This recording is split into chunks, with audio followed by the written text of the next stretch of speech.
So we're here again today to discuss Standard 9. Standard 9 is the professional development plan, professional learning and ethical practice. So let's talk about this professional development plan I've come up with. Over the course of this weekend, Rico, we went on Twitter and we had a discussion about certain issues, such as who is responsible for learning. First of all, I thought there was an equal share of who was responsible for the learning between parents, students, and teachers themselves. A lot of people on Twitter were saying that teachers are fully responsible for learning, but I feel like without the parents taking a little bit of responsibility and without students taking their own responsibility, there's no communication in order. I don't know how to put that, but there's really no drive. You can't be fully responsible for student learning, in my opinion. I'd like to know. I actually completely agree, especially with this particular group, this age group, that parental involvement and commitment, at least being supportive of the learning process and of teachers and with discipline and everything else, is really crucial. It's sad, but it's very hard for us as teachers to effectively help students who don't have any of that in their home environment, because that is where, you know, a lot of them are spending most of their time or a significant chunk of their time, and that's where they're being formed, really. So I agree. Yeah. So yeah, I agree entirely too. I don't think you can fully say it's a teacher's responsibility or even just a parent or students. Here's another one that they wanted us to discuss, which was understanding of cultural, ethnic, gender, and learning differences. How do we differentiate for students who are different in different ways?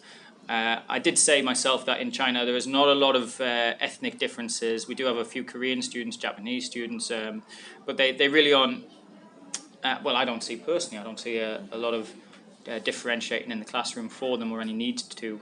They do all speak Chinese quite well. But one of the big issues that I may have is that differentiating for girls and boys. I do find as a teacher that because I'm a male, I get on with the boys a lot better. You know, we talk about football and fighting and things like that, which is one of their great things. But I don't really find a good way to connect with the girls often. I did say that in order to make sure that we are aware of those gender differences is just sort of when we're doing tests like cover names and things like that, and try our best to sort of be as fair as possible. And when we're not fair, remind ourselves that that's not the right way to react, and try and continuously tell ourselves that we need to try and make ourselves better and fair in that way. I don't know about your opinion on that one. Well, I mean, just as a basic rule, you know, be as open and accessible as possible. You're not going to be able to connect as strongly with everybody. It's good if you can, but as long as you are fair and treat everybody equally, and you're equally accessible to all the students, I think that's the key thing. I do try to be as much as possible. I think, it can always use work, and that's something that you just develop as time goes on. But I do try my best. One of the other things is professional ethics, standards, and laws. Am I aware of the Code of Ethics, professional standards of practice, and the laws and policies related to education? So first of all, with professional ethics, I think we just sort of have a duty as a teacher to better students' lives, whether that be emotionally, physically, or in their education, you know. And I always have tried my best in that way to make sure that these students are growing up in the best way possible. In terms of the ethics, again, you know, we have a duty to the parents to make sure that we are the best teacher we can be, because the responsibility we're taking away from their parents is as a guide, as a mentor, you know, as you're doing for me.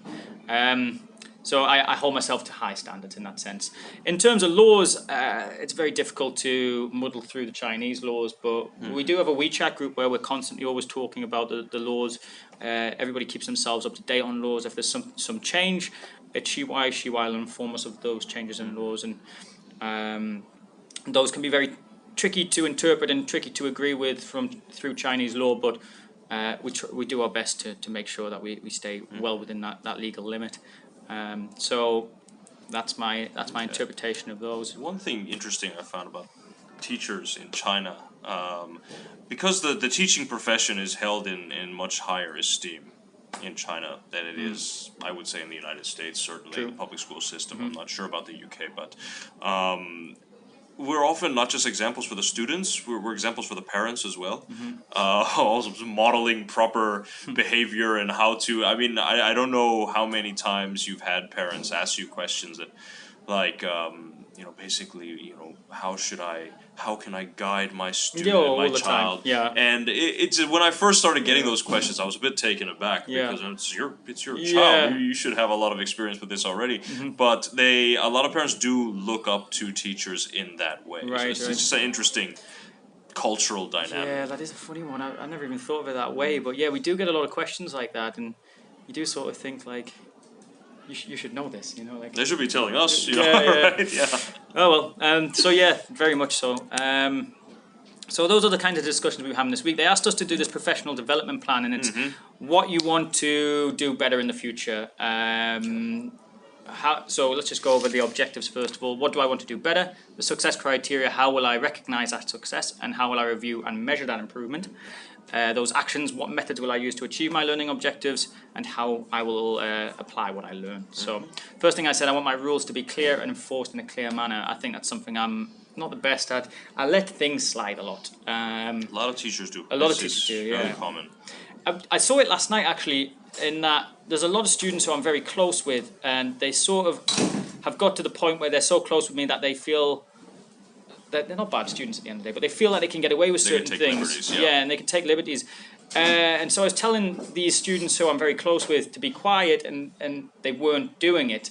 And it got to the point where I had to say, you know the rules, and you know why I'm angry at you. Why aren't you following the rules? And to be fair, it wasn't their fault. I'd let it slide so many times in the past that they thought maybe they could keep doing it. I had to go back around to those students today and say, look, last night I got very angry at you, but that was because, of the rules. And you still need to do. I know we're good friends, but we still need to go with the rules. So I've said that I will recognize success by having students recognize the rules. I will also see the success in the classroom too. And I will check understanding of the rules when they break those rules by asking questions like, which rule did you just break? Other things I will do is I will make the rules clear by having them clear in each classroom. I'll spend the first few weeks of the term having students repeat the rules before the lesson begins. I think that's a good idea.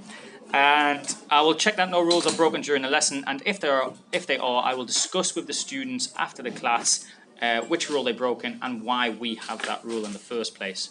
And the actions that I'll take, the implementation is just by having them there, having them repeat, and having them talk about the rule that they've broken.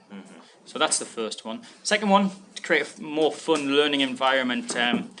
Something I actually want to talk to you about is if it's possible at all next year to have my own classroom, because I do think that would make so much more of a more fun learning environment. We could have all sorts different. But if I can't, don't worry about it. What I will try and do anyway is review student participation to make sure that all students are participating, and if they're not, ask students who aren't participating if there's something that they need changed in the classroom. Is it something that they don't like?